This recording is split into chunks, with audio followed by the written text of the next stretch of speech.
Good evening, everybody. Thank you for the introduction, and thank you for the opportunity of being able to showcase the great work that the teams deliver and the considerate techniques we use during the works. So, presentation. I've split it into sections.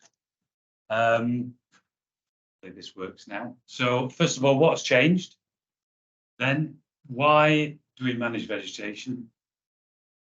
Vegetation works, process, examples, and I'm going to give you some examples of the delivery of the works we've done. Habitat development techniques. I'm going to talk about ash dieback because that's a big concern of us all. I'll touch a little bit on consistency. And then what's next? So, first of all, questions for you. Do you consider vegetation a liability or an asset? To ponder. Do you, and how do you explain your vegetation work? Do you explain it as devegetation or vegetation management? Correct, because you know, if your neighbour next door was saying to you, "I'm going to devegetate my garden," what would you think? You'd be horrified. You'd think, "Oh my God, they're going to rip everything out. It's going to be barren. It's going to be awful." But if they said, "We're going to manage our vegetation," you think, "Oh yeah, that's quite considerate. That's quite, you know, I can get on with that." So, oops, just a bit keen with this. So, just how do our neighbours perceive the works with the words we use? So, this is a bit of the background, really. Devegetation. So, some of you will recognise this. 2018. This was like the Nadia, where as part of the Thameslink project, there was huge swathes of vegetation cleared at Hadley Wood for no apparent reason. It was right at the embankment, right to the top. It wasn't impacting on the railway. Huge impact. The Hadley Wood organisation were very good. So there was a pressure group built up, and they were very good at communicating. So the Rail Minister got involved, and all vegetation work on the country, on the railway, was stopped. And at that point, the government asked John Varley to come and do a review of our processes.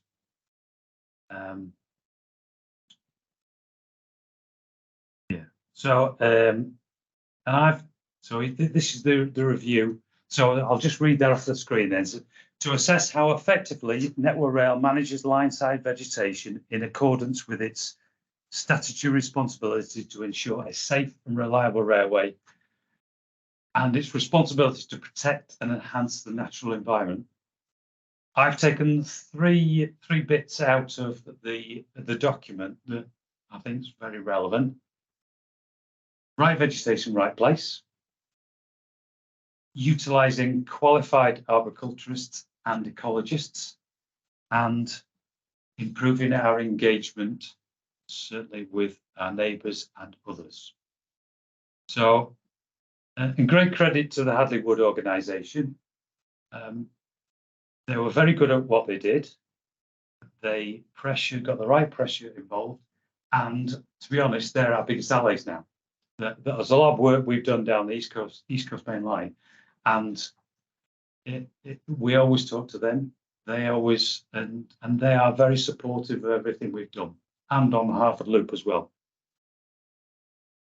So I'll quickly run through this. So why do we manage vegetation? Well, we're concerned about strikers. So that's a good example of a tree striking the infrastructure. Dead diseased tree risk. Probably a good example. This was in Scotland, where a tree pierced speared the front cab of a train, very nearly speared the driver. Quite frightening, really. Keeping vegetation clear of the overhead line, you see that above. Signal sighting, safe access and walking routes. I think by creating safe walking routes up and down the railway, it's easier to get to site. We don't have to take as many line blockages. So there's lots of benefits in that. Level crossing sighting, train driver sight lines, reducing leaf fall. Danger to and from third parties. Concern really is it going across or onto third party land, walking routes, footpaths, and also third party trees coming the other way. So challenging. I'm going to show you some photographs and count how many you think are third party trees. So these are previous incidents. Just quickly flick through these. Get a bit keen in the tabs. So you probably see there's quite a few of these, the third party.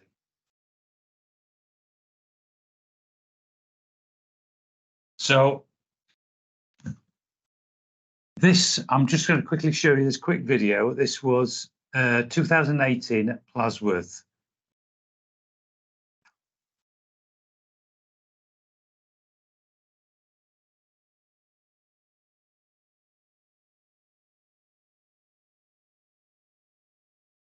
This button.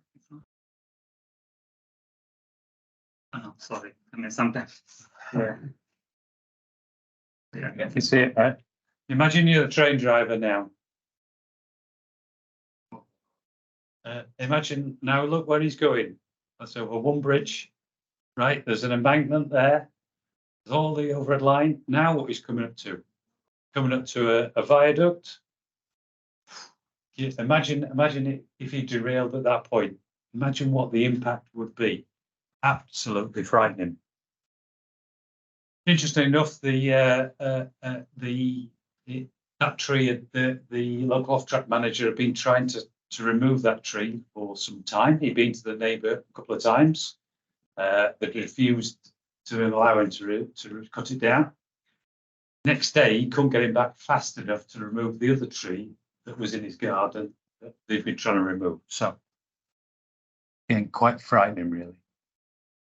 So I'll just quickly get. I'm not going to spend long on this, because this is a subject of its own. So, probably our best defence is the inspection process. So we do a foot inspection every 3 years and cab in between. We do a 3-yearly dead disease tree inspections. There's leaf fall inspections.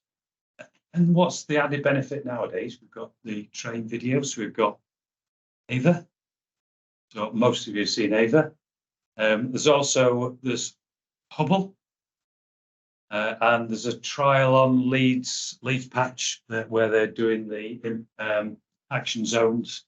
So it'll be interesting to see how that comes. And what I'm quite excited, very excited about, is the DLI.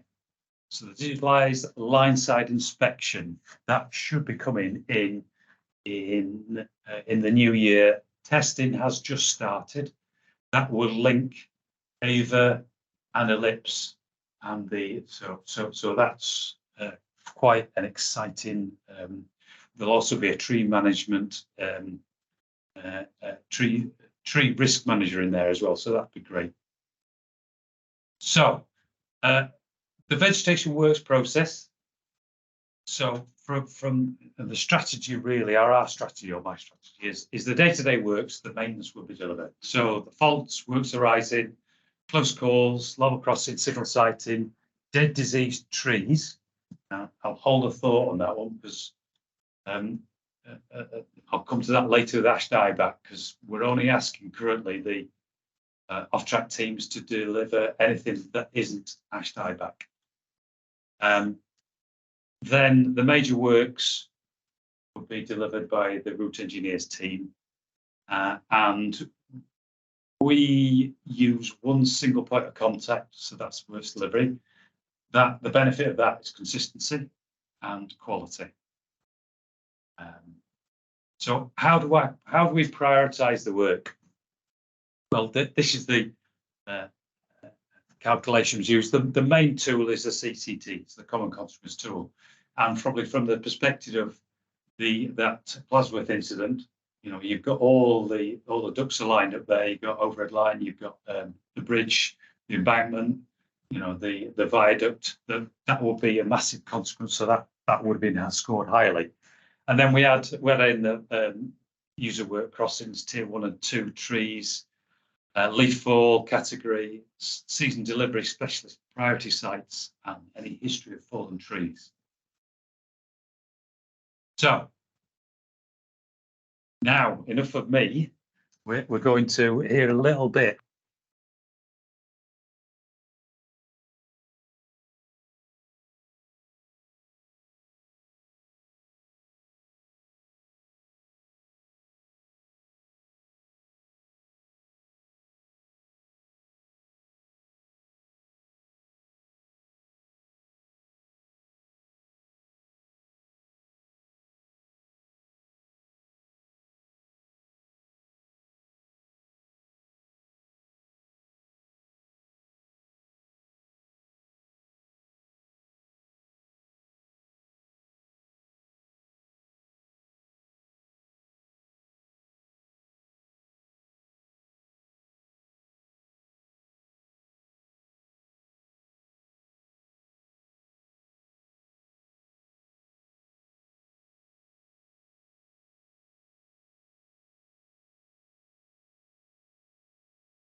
I love John's video. He's really enthusiastic and it's great. It's that sums up everything we're trying to do, really. So that's the major works. That sums it up. So what we're trying to aim to achieve is as John was explaining in the video, we're trying to create leave the vegetation on the edges, but clear it away from the potential to fall on the infrastructure. And we're trying to keep the vegetation we want rather than take everything out.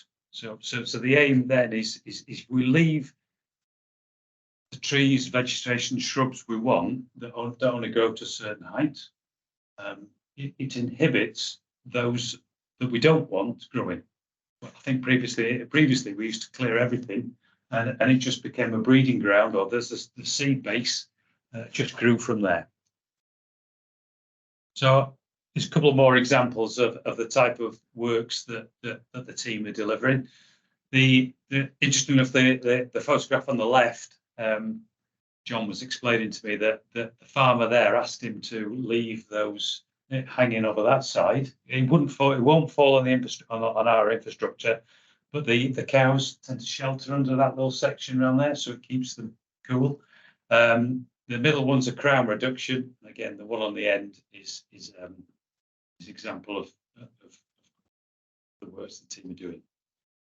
So some more examples. If you look closely on the photograph on the right hand side, you can see someone up that tree. So I think the interesting the challenge is different techniques to what we've asked contractors to deliver previously. It was just previously it was like take it all out, don't even think about it. Whereas now we are being a lot more considerate. So I had an industrial student working for me last year. We asked him to put together a pack, and I'll come to that at the end. But he superimposed this this from the standard. So that's the action zone. So this is the same photograph either side, and you can see how we're trying to create affect the standard. So again, I love this photograph. This is Cruise Hill, I think. So this is what we used in a lot of our presentations.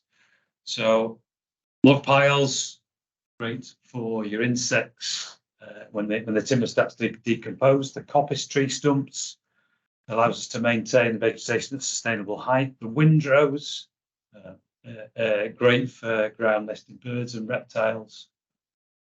Brambles, left, so they won't affect the safe run of the railway. Pollarded trees for the woodpeckers, and then mature trees reduced in height to maintain the wildlife corridor. Right, so going back to John Varley's. There's the comment online from Joe to say they weren't getting sound on the videos. So do we need to share with sound? Or I bet it's this. I bet it's this. It might be, but there's a team setting, isn't there? That sorry everyone. Just go in and check that.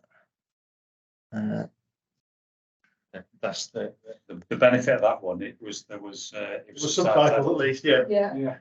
The others aren't subtitled, so I'm a bit Yes. I'm trying to remember where the setting is. I don't remember where that team setting is for sharing. Unshare. Oh yeah, okay. And then share. Yeah, include computer sound. That's the one. That should now be. Excellent. Oh, I'll just hide this again. Sorry, everyone, that's my fault. There we go. That should now be. Thank you. So going back to John Varley, the one thing that John Varley said, we weren't very good at communicating the works we're doing. So I put in place that every major works we'll do, as you would expect, letters. So this is a typical example of one that we're doing this year. This letter will also goes to the MPs, the councillors. We'll contact the tree officer. So the aim is that we let everybody that's relevant know. We'll try and inform any local wildlife groups or any local station groups as well. We also do face-to-face event. So that, and you can see the team work very hard on. You can see the maps. So they'll have print out maps of the whole site, and it'll show so the neighbours can ask, "What's happening behind my house? What's happening to me?" Because they're interested in that. And then the other one, which COVID taught us this one, the Teams Live event. So we do for every job we do a Teams Live event. So that our neighbours can join online, a bit like this. We've given these presentations, Teams Live events, to nobody on a number of occasions, but it's there, and it keeps it live for 6 months, so people can watch it at their pleasure at a later date. So I'm going to now hand over to the presentation for a few slides. So again, save my voice and you don't have to listen to me. So hopefully this should run. There will be one Microsoft Live Teams event this evening. Please note that after the presentation has finished, you will be able to rerun this event and replay anything you may have missed. You will be able to ask questions during or after the event by using the questions and answers tab. We will either answer these questions at the end of the event or in the chat after the event has finished. Thank you, John. The following section of the presentation details the specification that we will be working to and shows the project from both aerial footage and from a train driver's perspective. The project starts at Ardsley Tunnel, running east past Sissons Wood and Dewsbury Road, over Wide Lane Bridge, passing through Middleton Park Woodland.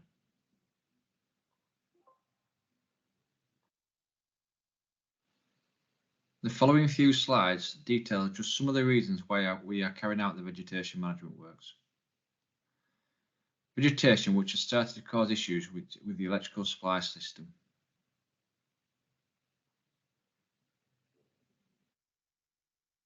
Vegetation which has started to grow into the transformers which control the electrical supply system.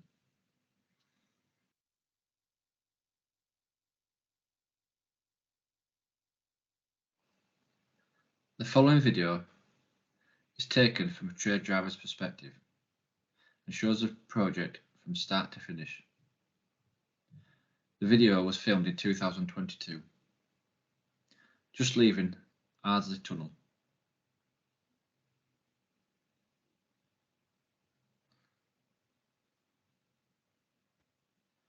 Passing through the newly planted woodland on the right hand side of the screen.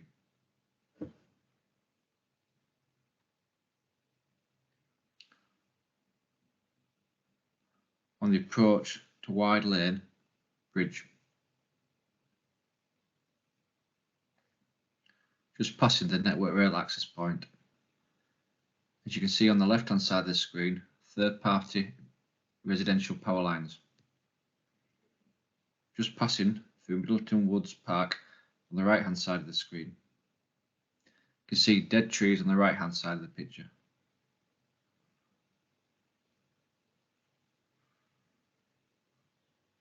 Continuing towards Leeds, with Dewsbury Road footbridge, which leads to Parkwood Close, just on the approach. The network rail Beeston access point is on the right hand side of the screen.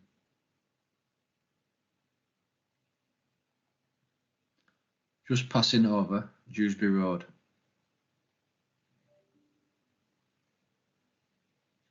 Continuing on, crossing over Leeds Ring Road Bridge.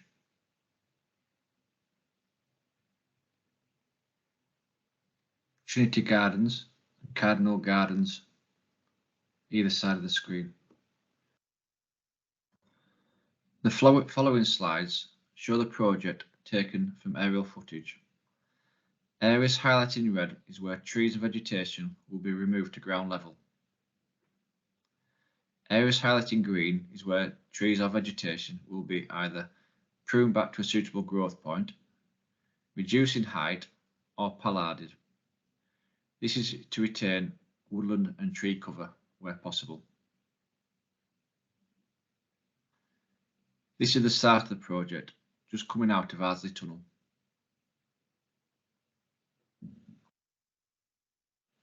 Continuing on past the newly planted Sissons Wood on the right hand side of the picture.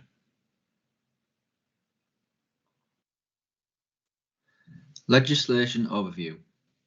A full ecology report has been carried out which details the constraints which all works will adhere to throughout the project. Independently qualified ecologists will be available to attend site should any members of our experienced workforce deem it necessary to undertake further inspections. The project team have contacted and advised the following stakeholders of the works: Leeds City Council Tree Officer, local councillors and MPs, and the Tree Council. The following slide details just some of the machinery that will be used to undertake the works. Top left hand corner, track chipper. This will be used to process material whilst trains are running. Top middle, mini digger. This will be used to move timber from site. Top right hand corner, road rail unimog. This piece of equipment has been developed to work on the road and on the rail infrastructure. It will be used during overnight works to process material which will be removed from site. Bottom left hand corner, vegetation compactor. This will be used to remove large volumes of vegetation from site during overnight works. Bottom middle, tree shear. This will be used where possible in residential areas during overnight works. This reduces the noise impact to local residents. Bottom right, whole tree chipper. This will be used to process the vegetation which is removed from site during overnight works. All wood chip produced will be sent into the biofuel chain. Sustainability. Where site conditions are not suitable for chipping to be undertaken or habitat piles and log stacks to be created, for example on steep slopes or near watercourses, horizons will be removed from site. This will either be in the form of wood chip or whole tree extraction during overnight works. Processing of the material will be carried out where possible during daylight hours to minimise noise. All horizons will be sent into the biomass fuel chain to create green energy. Thank you. I will now pass you back to John. It's Richard in this instance. I couldn't change that. That's an extract from our information event that we do. The information event we do is about 20 to 25 minutes long, depending on the location. Where we know we've got a bit of a challenge, we would extend it. The team have done a cracking job actually getting that to a very good presentation, and they've done it all under their own bats. Contractor Gareth in this instance is very good at slowly going through and explaining, so it gives our neighbours the chance to say, well, at least I know what's happening now, and I feel that we're probably better at telling our neighbours what we're doing than we are internally.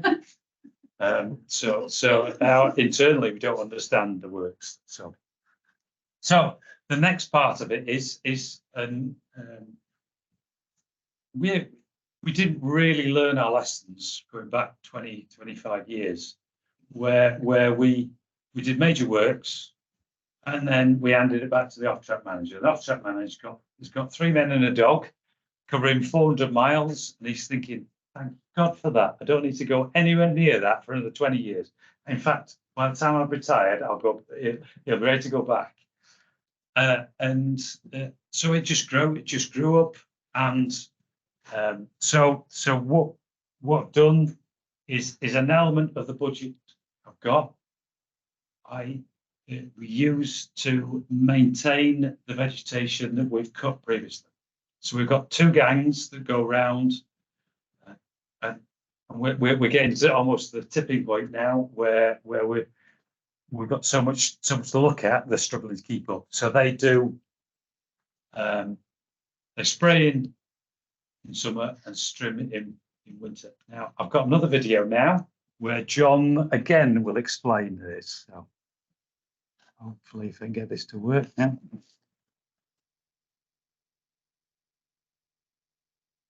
I don't think this has got subtitles on it, this one. I'm assuming the sound's okay now for those online. Hi everyone, this is a quick update on the previous vegetation management works we have undertaken.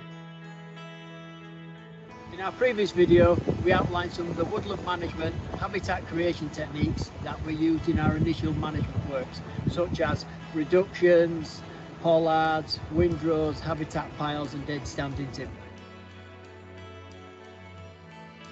We also mentioned the various issues that vegetation could cause on the railway, such as encroachment to the overhead line equipment, obscured signal sighting and leaf fall.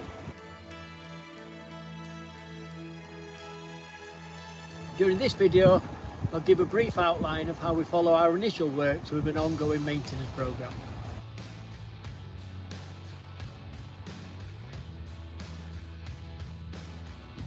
This is designed to retain and enhance our lineside woodlands and to stop these issues from reoccurring. The initial works cleared all woody vegetation to 6.5 metres from the running rail. This was to restore the area to grasses and ground flora. We have started to achieve this by using herbicides in the summer months to treat the woody vegetation regrowth.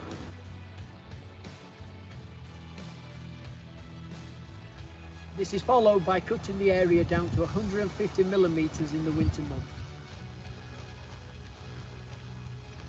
This helps the seeds, grasses and ground flora to flourish during the growing season when they're not overshadowed by woody vegetation. This area also provides a fantastic habitat for insects and small mammals. In addition, it provides a safe walking route for our workers and clear sight lines for our train drivers. From 6.5 metres onwards, we have pruned and retained tree and shrub species such as hawthorn, elder, fruiting trees that pose a minimal risk to the infrastructure. These trees are then pruned in the winter months as and when's needed to keep them at a suitable size. These then provide a great habitat for many species, especially nesting birds. The larger mature trees that we have crown reduced will be now pruned as and when needed to keep them at a suitable size.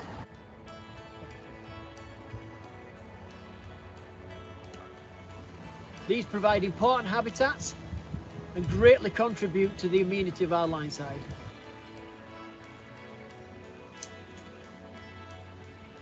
As always, it's our team's goal to create a safe, sustainable and attractive line-side woodland that works for all.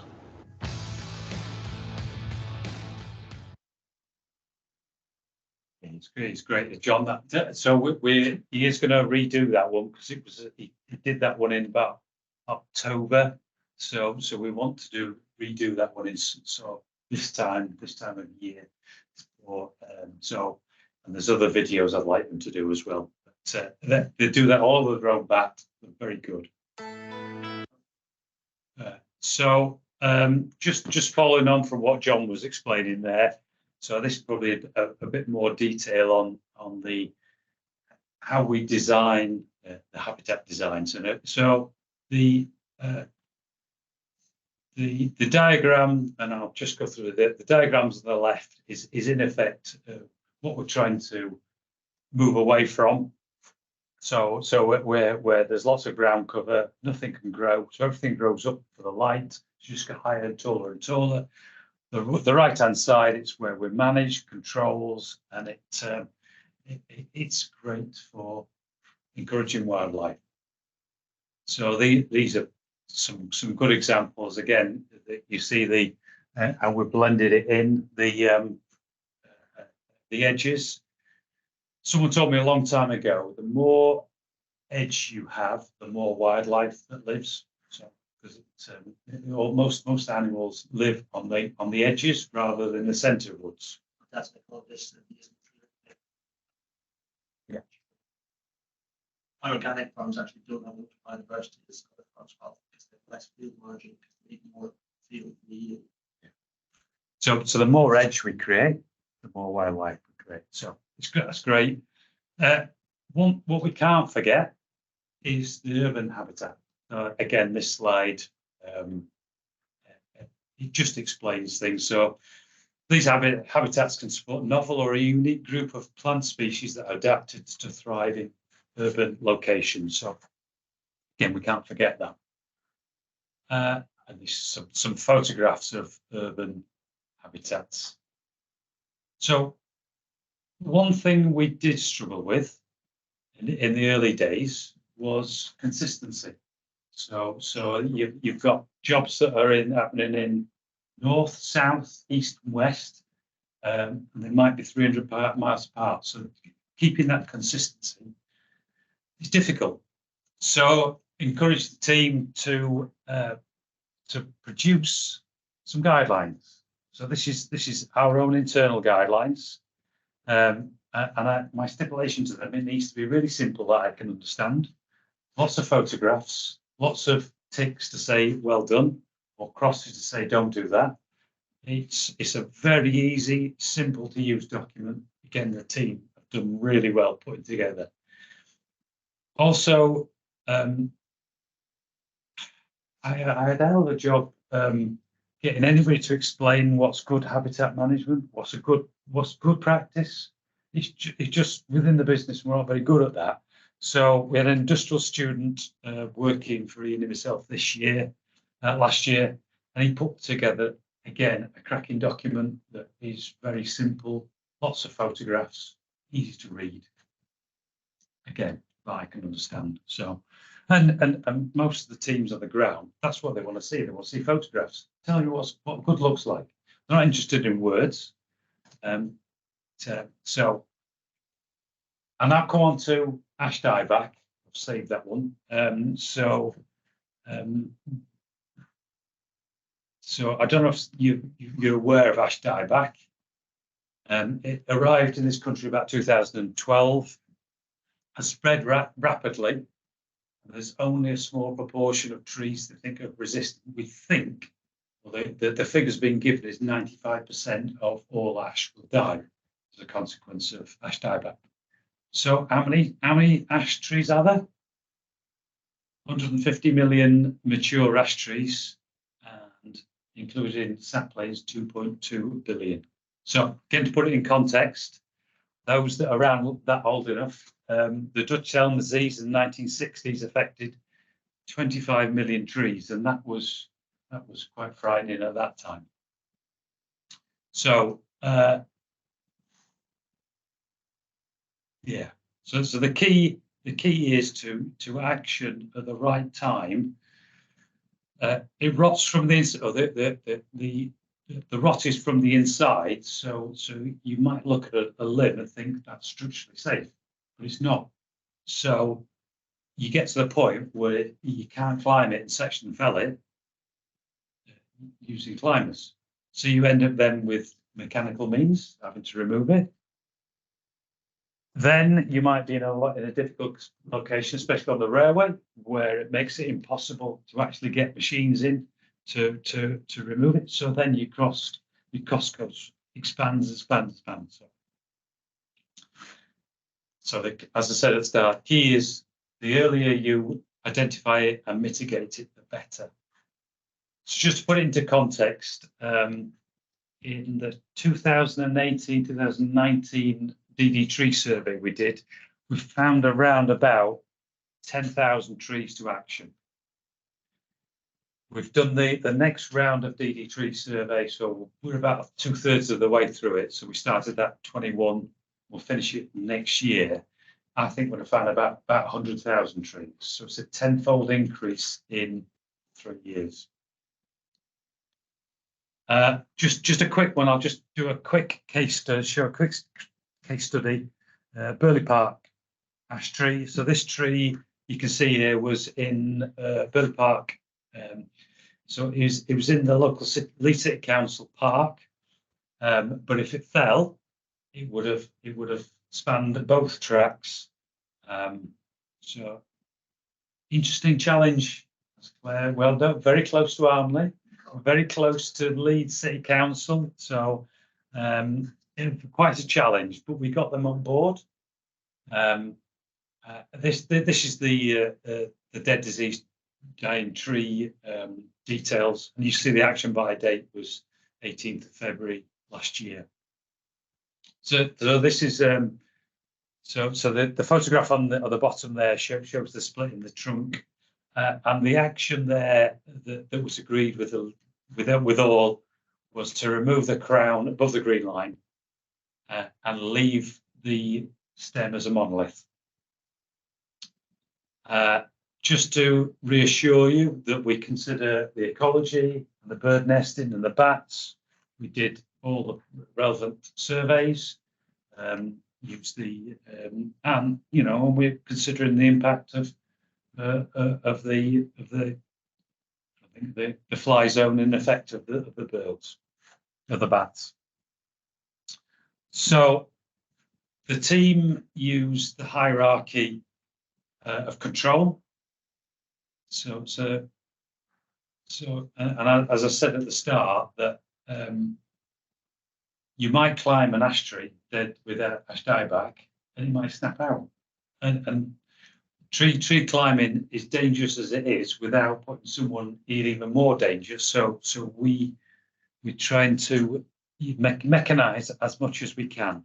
So in this instance, they used a MUP with the right possession and exclusion zones.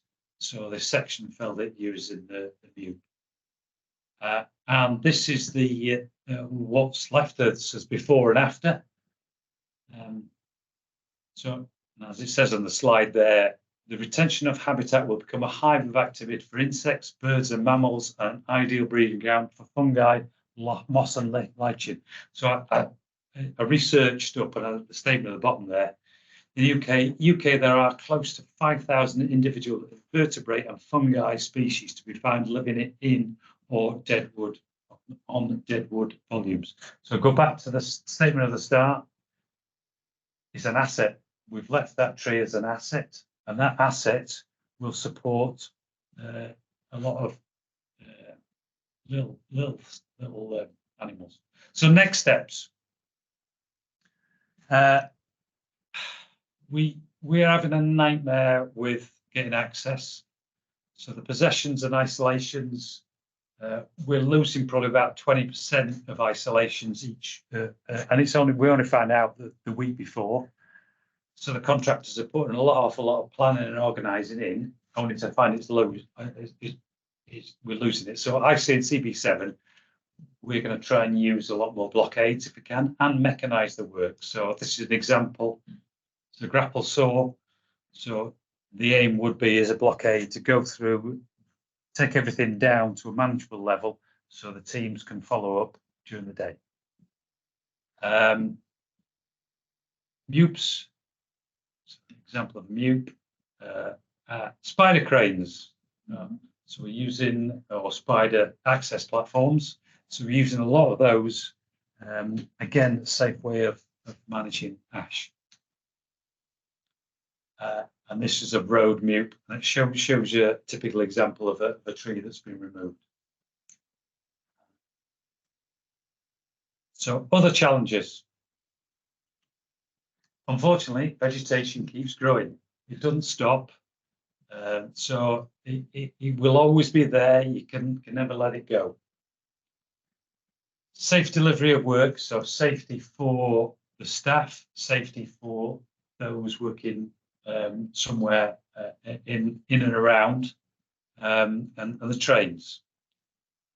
Qualified contractors, getting the right competent contractors. It's new skills we've developed or asked the contractors to use. So it's quite a challenge, that. Site management by competent individuals. Probably the good example of Hadley Wood. People we were asking to site manage that hadn't got the right competencies. So whereas what we're doing, we're asking competent individuals to look after the work. And I wouldn't know the safe way of climbing a tree. I wouldn't know the safe way of section felling. Communications, I talked about it before. We've got to work on that. Limited access, we talked about that. Biodiversity targets, they're coming. So it's no net loss in biodiversity by 2024 and net gain by 2035. So, as John says, what do we want to achieve? We want to achieve attractive line side for all. Now, this is my opportunity, and I try and thank them for everything they do, but I don't often have an audience. So, and I think there's quite a few of them online. It's a team effort. Everything that's gone on there is a real team effort. We work hard together. Everybody helps. Everybody contributes. it's, you know, all the work that there is all done by that team, you know. I'm just there, just pulling the strings, if you will. So, and I say I don't have the chance to showcase what they do. So the team delivering, contractors, works delivery doing a cracking job. The site managers within works delivery, safety team, one person in that team resets our clock regularly. So it's excellent. That's the way to be. The comms team, we work very closely with the comms team, and they are very supportive of what we're doing. And our service requests are actioned immediately, and they know that, and they're heavily involved with the information events. The ecology and biodiversity team will get great support from our ecologist in the region, probably one of them, and the biodiversity team, Neil Strong and his team. We also get heavily involved with the Tree Council, so John Stokes has been very supportive of us and holds us up as best practice. The off-track managers all get involved. They're all part of the process. And I'll just say the other disciplines, we also involve everybody else, so they know what I'm doing. So just a reminder, it's vegetation management. That's and thank you. Oh, questions? Excellent.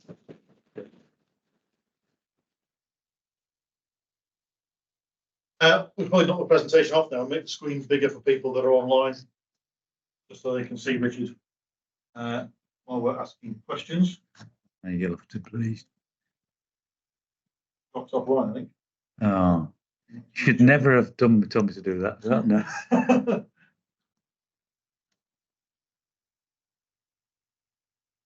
Is that? We're on. You're on the, Yeah, is that it? Okay. Okay, can everyone online still hear us okay? Double checking, we dropped out for a second there. Yeah. Hopefully that's the case. Seen a thumbs up.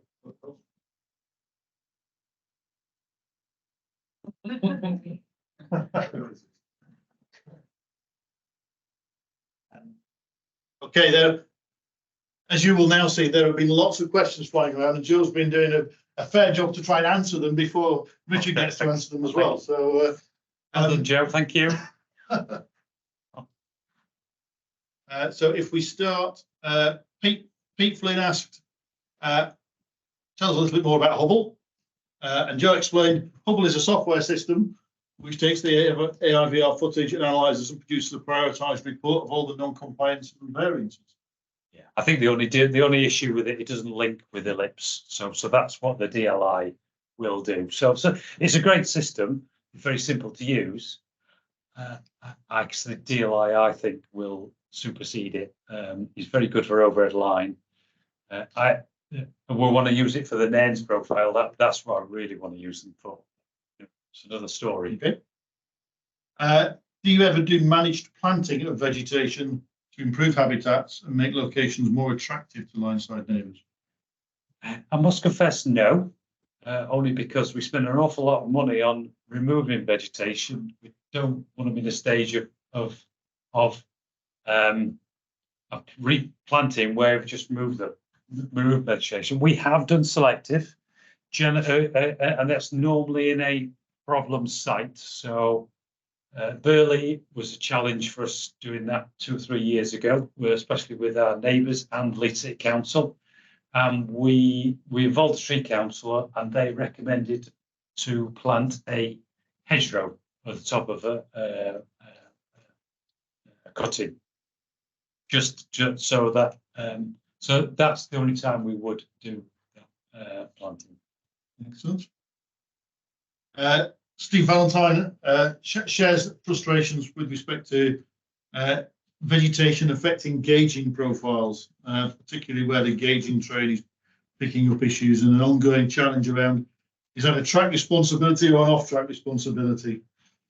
Well, if it's vegetation is off track, we just don't have enough money. But I'd love to do more, but unfortunately, we're a bit constrained by the budgets, and the problem will only get worse. I think Clive Collins has added a similar point around losing.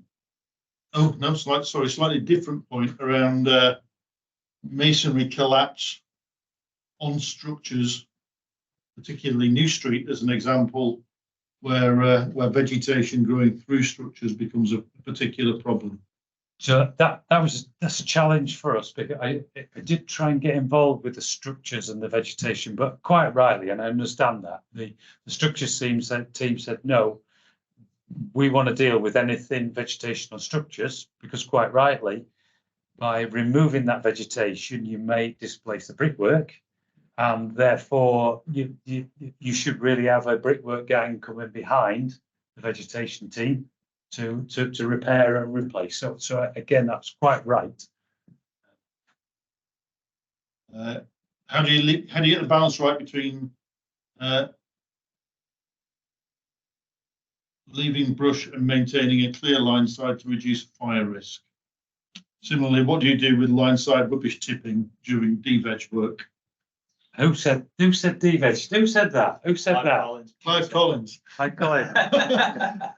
He hasn't been listening. He hasn't been listening. Apologies, I corrected it afterwards, so I changed it to doing the work. My point is that around the Birmingham area, we have a wide diversity of fridge freezers, bin bags, mattresses, and all the rest of it down the line side, which is obviously no good to anyone. So how do you kind of manage that? The difference between sort of leaving alone and leaving a habitat, and at the same time actually removing the junk.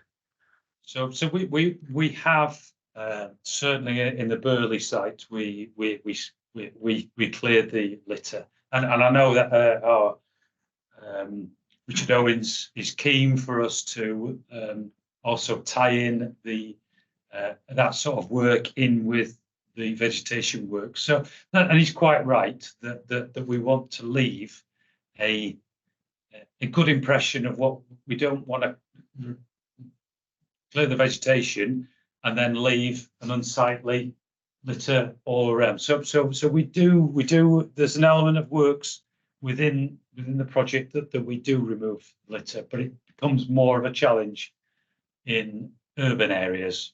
And I think in certainly CP7 that there's a more leaning towards that they'll treat it as a whole asset. So okay, good. We talked about larger vegetation. What about smaller items of vegetation like Japanese knotweed? So there is there'll be a spraying program in. So the local depots do a spray, all the Japanese, so they record it all and have a regular program to spray it. Joe's backing you up with respect to structures engineers dealing with structural related vegetation. There was a question from James. Yes, James. Yeah, James said, how are you finding getting funding for this work? And is there a realistic timescale for tackling the whole route?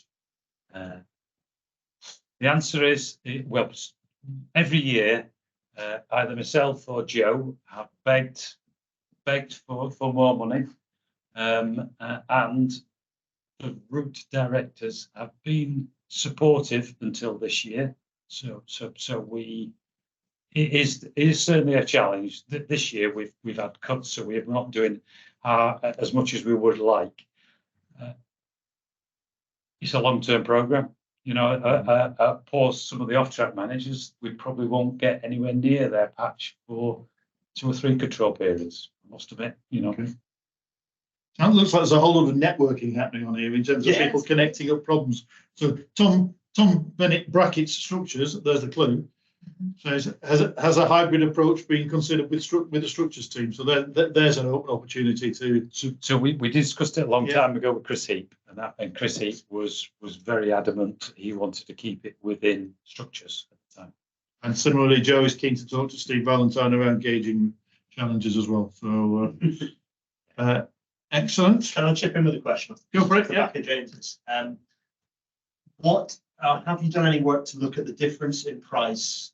I'm going to say pre and post barley. I know it doesn't quite work like that, but in terms of the rates of what you can deliver in terms of mileage of the veg managed renewal. Because everyone said pre-veg so many times. How many miles of vegetation management you can do pre and post varley? Because this is this is clearly the right way to do it. Yeah. But obviously it's more costly than just a fire and brimstone approach. We've got the data, so I could do it. No one's asked me, to be honest, but I could do it. You know, we've got all the contract values going back. Because in terms of making the case kind of politically, it's like we're doing this good stuff. This is the right thing to do for us as a railway, but it will cost more, and so there's been a political intervention that's costing Network Rail more money, and so it would make there is some value to be had in probably building a little bit of a case of that. It'd be interesting to look at those numbers. Put my journalist hat on. I'd be interested to know what those numbers are and write a piece pre and post, going, this is excellent. It's good that we do this, but there are costs to going this extra mile and doing the right thing.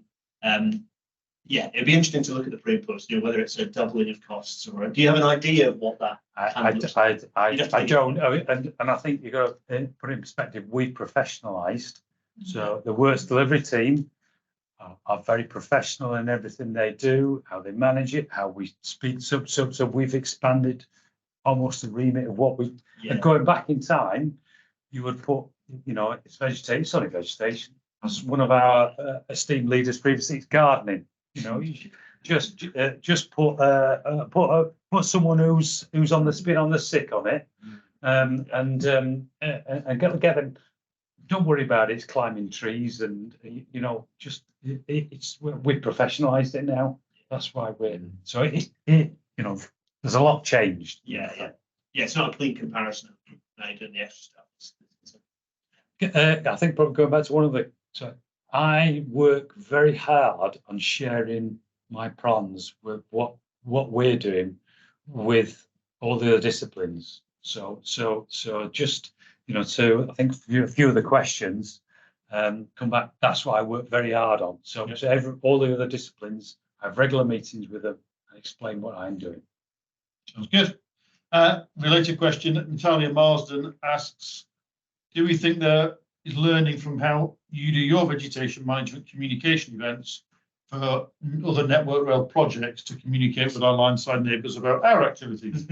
Definitely. And I think the pack that the team have put together, you can lift and shift it. So the only bit that's new each time is the contractor's bit. So the rest of it is quite so you could lift, and they've done that all in their back bedrooms. The comms team the comms team who helped us do it, he ended up having to do it at home because Network Rail didn't have the systems to support him. So it's all fag packet stuff, which is probably a bit unfortunate. That's my request. Go for it. But maybe it's more obvious to other people. So the first video you showed with a line-side neighbour tree landing and hitting a train, what happens with sort of legal culpability and financial liability for something like that? Yeah, because say you derailed that train and you kill a lot of people and a lot of damage, where does it sit? Yes. You could claim it. You go through that process. But it's very difficult to claim the billions. It's going through our own. I don't think we've tested that. It's a bit like the lad who drove down the side of the railway and onto the tracks. I don't think money was claimed off him. He got put away, but that it's a legal question. Given it's like the implications there, even that incident is probably in Schedule 4 costs, Schedule 8 costs and other things. Several £100,000 chance out that just ends landowner anyway. They can't pay that. So. And more than it'll be a million probably at least. So. Right. Yeah, it's brilliant what you're doing. It really is. It's tremendous because when you compare it, as you say, with how we used to do it, and it was all reactive and things like that. I'm interested in the fact that they say, your budget's going to be cut, and you also say during that vegetation grows, and so the consequence of what the budget cuts is it to be and how it's going to affect the railway, are we able to predict how things like accidents and that sort of thing might happen more and more? I mean, how do we get around that? Good question, Brian. You know, I learned so the tree risk manager will help the process. So going back to the DLI, that system will help us predict the problem children, if you will. But that's why we do the dead disease dying trees surveys. That's why we have an action by date for them. So and you know, and to be fair to we've been supported with that ash dieback team. So there's a significant proportion in this control period and next control period that's been set aside for us to do that with. Okay. The chat is going wild. Isn't it? Yeah, thanks. Shout out to Joe. Joe's doing a great job. Joe's doing a great job of answering things, right? I think I'm going to leave Steve Valentine and Clive Collins on afterwards to keep sharing horror story pictures. Julian Heathcote says, how much would be saved by bringing the work in-house rather than using contractors? We just haven't got the skills. We haven't got. We have the tree climbers. It's a massive project. We're doing. You know, we'll have maybe 15 teams out undertaking the works at any one time. So we just haven't got that resource in-house. It's not. And I wouldn't like to have that risk. As I say, I think it's one of the most riskiest tasks that we do in the industry is climbing trees. So, you know, taking that responsibility in-house, it's something we play at every so often rather than that's what the contractors they do day in, day out. That's their job. Both on the railway and off the railway, I guess. So Yeah. they get to learn from off railway environments. One question, Richard. Okay. I mean, you know, what intervals are the same team are doing the same site, the vegetation maintenance? Because sometimes once you do the vegetation, after 2 years, it regrows. I know, or maybe we may forget. I know we might be spending a lot of money after 2 years. So what is the regular maintenance? Or So I think as John explained in that, so we any of the major works, we go through and spray 3 times, and we trim in winter. So the challenge comes is as that work bank grows and grows and grows, we might not have that resource to be able to go to every site. So another subject at another time is, and this is where Alistair Huntley would come in, is when we onboard the Wildlife Trust into doing what we're doing. And then what I'm going to hope for get from that is like a maintenance regime. So that'll target 2 or 3 years hence. Excellent. Just to round off with a number, Joe has said the incident at Plosworth cost £1 million in train delay alone.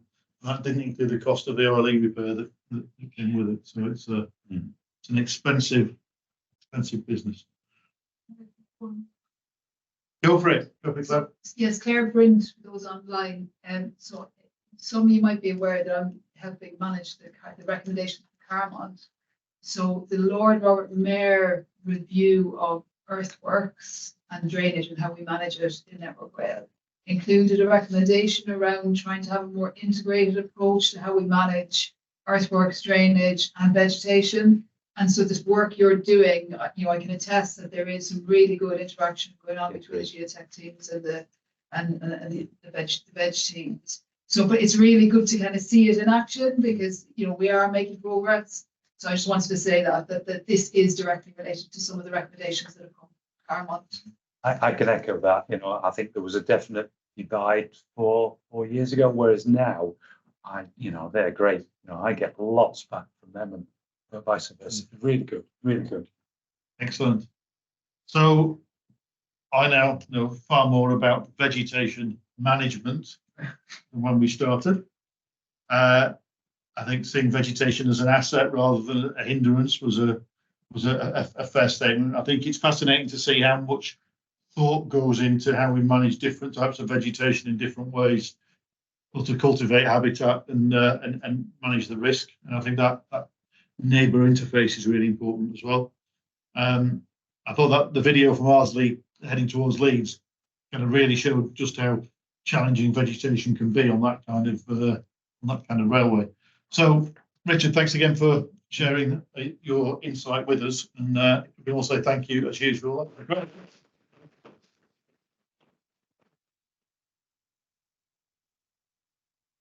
So just a couple of things for people online. I'm stepping over here because I've actually stuck the camera the whole time over there. Next meeting, 17th of August, Innovation in Track Worker Safety with Dave Morgan. For those that are in the room, help us reconfigure furniture and get rid of cups before we leave. Tonight's drinks afterwards are in the windmill rather than the York Tap. We're going to go and catch up with some colleagues in there, I think, once we finish here. So that's it. Thank you again. Thank you. Thanks to everyone online. Really good questions.